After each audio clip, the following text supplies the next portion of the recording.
በስመ አብ ወወልድ ወመንፈስ ቅዱስ አሐዱ አምላክ አሜን። ክርስቶስ ተንሥአ እሙታን በዐቢይ ኃይል ወሥልጣን አሰሮ ለሰይጣን አግዓዞ ለአዳም ሰላም እምይእዜሰ ኮነ ፍስሐ ወሰላም። እንኳን ለእመቤታችን ለቅድስት ድንግል ማርያም ዓመታዊ የልደቷ መታሰቢያ በዓል በሰላምና በጤና አደረሳችሁ። ከዚህ በመቀጠል በግንቦት አንድ ቀን የሚነበብ የእመቤታችን የቅድስት ድንግል ማርያምን የልደቷን ነገር እንደሚከተለው እናሰማለን። ከካህናት ወገን የምትሆን ሐና የምትባል ሚስት ያገባ ኢያቄም የሚባል ከነገደ ይሁዳ የተወለደ አንድ ሰው ነበር። ሁለቱም እግዚአብሔርን የሚወዱ እግዚአብሔር የሚወዳቸው ደጋጎች ነበሩ። እግዚአብሔርም በሠራው ሕግ ጸንተው ይኖሩ ነበር። ሚስቱ ግን መክና ትኖር ነበር። ልጅም ስላልነበራቸው አዝነው ተክዘው ይኖሩ ነበር። ዕለት ዕለት ወደ ቤተ እግዚአብሔር እየሄዱ ልጅ ይሰጣቸው ዘንድ በሐዘን በለቅሶ ልመናቸውን ወደ እግዚአብሔር ያቀርቡ ነበር። ከገንዘባቸውን ከፍለው ለድሆች ለጦም አዳሪዎችና ለቤተ እግዚአብሔር ይሰጡ ነበር። እግዚአብሔርም ልጅ በመስጠት ልመናቸውን ይቀበላቸው ዘንድ ይደረግልናል በማለት በተስፋ ጸንተው ይኖሩ ነበር። ከዕለታትም በአንድ ቀን ሐና ሚስቱና ኢያቄም ወጥተው ወደ ተክል ቦታ ገቡ። ቁመውም ሲጸልዩ ርግቦች ከልጃቸው ጋር ደስ ብሏቸው ሲጫወቱ አይተው ልጅ ስለሌላቸው ፈጽመው አዘኑ። ከሐዘናቸውም ብዛት የተነሳ አንቀላፍቷቸው ተኙ። ሐናም ተኝታ ሳለች በባሏ በኢያቄም እጅ በትር እንደተያዘች ያችን በትር አብባ አፍርታየች። ሁለተኛም እርሱ በሐና እጅ ከፍሬ ሁሉ የሚመስል የሌለ የሚጣፍጥ መልካም ፍሬ ተይዞ አየ። ከእንቅልፋቸውም በነቁ ጊዜ ደስ አላቸው። በመኝታቸውም ስላዩት ነገር እርስ በርሳቸው ተነጋገሩ፣ እግዚአብሔርንም አመሰገኑት። ከዚህም በኋላ ፈቃድ እግዚአብሔር ይሁን ብለው ወደ ቤታቸው ገቡ። ከዚህ በኋላ ሐና ጸነሰች፣ ጽንሷም ታወቀ። የሰጠኸኝን ልጅ ለእግዚአብሔር መባ አድርጌ እሰጣለሁ ብላ ለእግዚአብሔር ተሳለች። ሁልጊዜ በጾም በጸሎት ተወስና በፍጹም ደስታ ለድሆችና ለጦም አዳሪዎች ምጽዋትን ስትሰጥ ኖረች። ይህን ሁሉ ስላደረገልኝ ፈንታ እግዚአብሔር ምን ወሮታ አደርግለታለሁ ብላ በልቧ አሰበች። ለመሥዋዕት የማይሆነውንም ምግብ ሁሉ ከመብላት ትከለከል ነበር። ስግደትንም ታበዛ ነበር። የሰጣትን የሚጠብቅላት ዘንድ ወደ እግዚአብሔር ልመናን አበዛች። ከ6 ወርም በኋላ የሐና ጽንሷ ታወቀ። የእርሷ ዘመዶች የባሏም ዘመዶች በሰሙ ጊዜ ወደ እርሷ መጥተው የሕፃንነትሽ ዘመን ካለፈ በኋላ ለአንቺ የተደረገ ይህ የምንሰማው ነገር ምንድን ነው? አሏት። መጽነሷንም ያዩ ዘንድ ማኅፀኗን ዳሰሱ። ዓይኗ የታወረ ከክብርት ሐና እናት ዘመዶች ወገን የአርሳባል ልጅ የምትሆን አንዲት ሴት ነበረች። ምንም ምን ሳታውቅ ዓይኗን በዳሰሰች ጊዜ ፈጥና ዳነች። ብፅዕት ሐናን ሐና ሆይ ብፅዕና ይገባሻል አለቻት። ዓለም ከተፈጠረ ጀምሮ እንዳንች በማኅፀኑ የዕውራንን ዓይን የሚያበራ የለምና ዘመዶቿም ሰገዱላት። ብፅዕት ሐና ከአጥቢያ ኮከብ ፀሐይ እንዲከብር በእርሳቸው ላይ ከበረች። ዝናዋም በአገር ሁሉ ተሰማ። ድውያንን ሁሉ ሕሙማንን ሁሉ እያመጡ ማኅፀኗን እየዳሰሱ ይፈወሱ ነበር። ፍጥረትም ሁሉ በማኅፀኗ ሳለ ሕሙም የፈወሰ በተወለደ ጊዜ እንደምን ያለ ይሆናሉ። የእስራኤልም ልጆች በሰሙ ጊዜ ተሰብስበው ስለዚህ ነገር ምን እንላለን? እነሆ ኢያቄምና ሐና የእስራኤልን መንግሥት አጠፉ። ሐና ጸንሳ ሳለች በማኅፀኗ ታድናለችና በእኛ ላይ ልትነግስ አይደለምን? አሉ። ከእነርሱ አንዱ ይህ ያስደንቃችኋልን? ሙሴ እንደ ጻፈው በድንጋይ ወግረን እንገድላቸው ዘንድ ነው አላቸውና ሁሉም ተቃጠሩ። መንፈቀ ሌሊት በሆነ ጊዜ ስሙ ገብርኤል የሚባል መልአክ ከሰማይ ወርዶ በዘመድ የከበራችሁ ኢያቄምና ሐና ሆይ ተነሱ አላቸው። ሊባኖስ ወደሚባል ተራራም ወሰዳቸው። እኛን ከአሮ የሰይጣን ወጥመድ ታድነንና መፈራትን መወደድን የተመላች ስሟ ማርያም የምትባል በዚያ በሊባኖስ ተወለደች።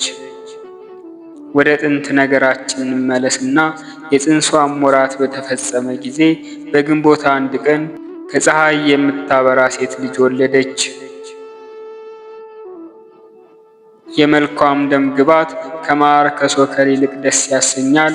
የመዓዛዋም ሽታ ከሽቱ ሁሉ ይበልጣል። ዘመዶቿና ጎረቤቶቿን በሰሙ ጊዜ ፈጽሞ ደስ አላቸውና ተሰብስበው ወደ እርሷ መጡ። ወደ እርሷም መጥተው ልጇን ባዩ ጊዜ ፈጽመው አደነቁ። እርስ በርሳቸውም እንደዚህች ያለች ብላቴና ከቶ አይተን አናቅም ተባባሉ። ጸጋ እግዚአብሔር በእርሷ አድሯልና የእግዚአብሔርም ብርሃን በሰውነቷ ሁሉ መልቷልና። ከኢያቄምና ከሚስቱ ከሐና ጋር ደስ እያላቸው የእግዚአብሔርን ቸርነት እየተነጋገሩ 7 ቀናት ተቀመጡ። ያችንም ብላቴና ስሟን ማርያም አሏት። ይኸውም የእግዚአብሔር ስጦታ ማለት ነው። 7ቱንም ቀን በፈጸሙ ጊዜ ወደ ቤታቸው ገቡ። ኢያቄምና ሐናም ልጃቸውን ማርያምን ሲያሳድጉና ስለ ልጃቸው ለእነርሱ ስላደረገላቸው ሁሉ እግዚአብሔርን ፈጽመው ሲያመሰግኑት 3 ዓመት ኖሩ። በጾም በጸሎት ተወስነው ለድሆችና ለጦም አዳሪዎች ምጽዋት እየሰጡ በጎ ሥራ መስራትን አበዙ። ልጃቸው ማርያምን በንጽሕና ሲያሳድጉ 3 ዓመት በተፈጸመ ጊዜ ሐና ባሏን ኢያቄምን ወንድሜ ሆይ ልጃችንን ለቤተ እግዚአብሔር ብፅዓት አድርገን እንስጥ። ልጃችን ቤተ እግዚአብሔርን ልታገለግል እንጂ በዚህ ዓለም እኛን ልታገለግል እንዳልተሳለን አስብ አለችው። ኢያቄምም ይህንን ነገር ከሚስቱ ከሐና በሰማ ጊዜ ለመንገድ የሚሆነውን ስንቅና ለቤተ እግዚአብሔር የሚሆነውን መባ ሁሉ አዘጋጀ። ቤተሰቦቻቸውንና ባልንጀሮቻቸውን ዘመዶቻቸውንም ሁሉ ጠሩ። ልጃቸውን ይዘው ሄደው ወደ ቤተ መቅደስ አገቧት። ካህናትና በቤተ መቅደስም ያሉ ሁሉ በሰሙ ጊዜ እነርሱን ለመቀበል ወጥተው መንፈሳዊ ሰላምታ ሰጧቸው። ኢያቄምንና ሚስቱን ሐናን ልጃቸውን ማርያምንም አመሰገኗቸው። በአንብሮተ እድ ፈጽመው ባረኳቸው። እግዚአብሔር ሐዘናችሁን በእውነት ተቀብሏችኋል፣ ቸር በምትሆን በዚች ልጅም ደስ አሰኝቷችኋል አሏቸው። እመቤታችንንም ለእግዚአብሔር እናትነት የተመረጥሽ ንዕድ ክብርት ሆይ ፍቅር ይገባሻል አሏት። ታቅፈው ይዘውም በታኅሳስ 3 ቀን በእግዚአብሔር ፍቅር ወደ ቤተ መቅደስ አገቧት። ልመናዋ ክብሯ ለዘላለም በእውነት በሁላችን ይደርብን ለዘላለሙ አሜን። አንድ አምላክ በሚሆን በአብ በወልድ በመንፈስ ቅዱስ ስም የተባረከ የግንቦት ወር መዓልቱ 14 ሰዓት ነው። ከዚህም ይጨምራል። በግንቦት አንድ በዚችም ቀን አምላክን የወለደች እመቤታችን ቅድስት ድንግል ማርያም ተወለደች። እርሷም ለሰው ሁሉ ወገን ድኅነት የሆነባት ናት። ከወንዶች ወገን የከበረ አባቷም ስሙ ኢያቄም፣ ከሴቶች ወገን የከበረች ሚስቱ ሐና ይባላሉ። ሁለቱም ልጅ በማጣት ሲያዝኑ ኖሩ። በዚያ ወራት የመካኖችን መባ ካህናቱ አይቀበሉም ነበርና እነርሱም ከሰው የሚደርስባቸውን ሽሙጥና ሐዘናቸውን ያረቅላቸው ዘንድ በቀንና በሌሊት ወደ እግዚአብሔር ፈጽሞ ይማልዱ ነበር። ሰውን የሚወድ እግዚአብሔርም ከዘራቸው ለዓለሙ ሁሉ መድኃኒት ይሆን ዘንድ መልካም የሆነ ሐሳባቸውን ተመለከተ። ክቡር ኢያቄምም 40 ቀን እስኪፈጸም በተራራ ውስጥ ቆሞ ሲጸልይ ከእግዚአብሔር የታዘዘ መልአክ ተገለጸለትና ለዓለሙ ሁሉ ድኅነት የሚደረግባት ዘር እንደሚሰጠው አበሰረው። በፍጹም ልብ አምኖ ከተራራው ወረደ። ለተመሰገነች ሚስቱ ለሐናም እግዚአብሔር መልአክ የሰማውን ያንን ራእይ ነገራት። ቃሉ እውነት እንደሆነ እርሷም አመነች። ልዑል እግዚአብሔርንም አመሰገኑት። የተመሰገነች ቅድስት ሐናም ከእርሷ የሚወለደውን በዘመኑ ሁሉ ለቤተ እግዚአብሔር አገልጋይ ታደርገው ዘንድ እግዚአብሔር ስዕለትን ተሳለች። ከዚህም በኋላ ይችን የከበረች ሕፃን ጸንሳ ወለደች። ስሟንም ማርያም ብላ ሰየመቻት። ትርጓሜውም እመቤት ነው። ደግሞም ሀብትና ስጦታ ማለት ነው። በእውነት የዓለም ሁሉ እመቤት ናት። ሁላችን በእርሷ ሰማያዊ ሀብት ልጅነትን ያገኘንባት፣ ለእግዚአብሔርም ምስጋና ይሁን። የሥጋና የነፍስ መድኃኒት የሆነች እርሷን እናቱን ለሰጠን፣ በረከቷም ከሁላችን የክርስቲያን ወገኖች ጋር ለዘላለሙ ይኑር አሜን። የእመቤታችን የድንግል ማርያም ጣዕሟ ፍቅሯ፣ ጸጋዋና በረከቷ ይደርብን። በቀዳሚት ሰንበት የሚነበብ የሚጸለይ የእመቤታችን ውዳሴ። ውዳሴ ማርያም ዘቀዳሚት። ንጽሕት ነሽ ብርህትም ነሽ፣ ጌታም በመሃል እጅሽ ያዝሽው ሆይ፣ በሁሉ የተቀደስሽ ነሽ። ፍጥረት ሁሉ ቅድስት ሆይ ለምኝልን ብለው እየጮኹ ከአንቺ ጋር ደስ ይላቸዋል። ጸጋን የተመላሽ ሆይ ደስ ይበልሽ፣ ባለሟልነትን አግኝተሻልና ደስ ይበልሽ። እግዚአብሔር ከአንቺ ጋር ነውና ደስ ይበልሽ። ግርማ ያለሽ ድንግል ሆይ ገናናነትሽን እናመሰግናለን እናደንቃለን። እንደ መልአኩ ገብርኤል ምስጋና እናቀርብልሻለን። የባህሪያችን መዳን ከማኅፀንሽ ፍሬ ተገኝቷልና ወደ አባቱ ወደ እግዚአብሔርም አቀረበን። ቅድስት ሆይ ለምኝልን። እንደ ሰርግ ቤት ጉድፍ የሌለብሽ ነሽ፣ መንፈስ ቅዱስ አድሮብሻልና የልዑል ኃይልም ጸልሎልሻልና።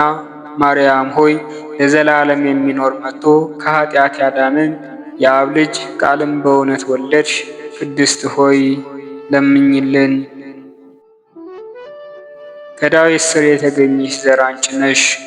መድኃኒታችን ኢየሱስ ክርስቶስን በሥጋ ወልደሽልናልና ከአብ የተወለደ ከዓለም በፊት የነበረ አንዱ ቃል ራሱም ባሕሪውን ሰወረ። ከአንቺም የተገዥን የሰውን አርአያ ነሣ። ቅድስት ሆይ ለምኝልን። አምላክን ያለ ርኩሰት የወለድሽው ሆይ የምድር ሁለተኛ ሰማይን ሆንሽ። እውነተኛ ፀሐይ ከአንቺ ወጥቶልናልና እንደ ነቢያት ትንቢትም ያለ ዘርና ያለ መለወጥ ወለድሽው። ቅድስት ሆይ ለምኝልን።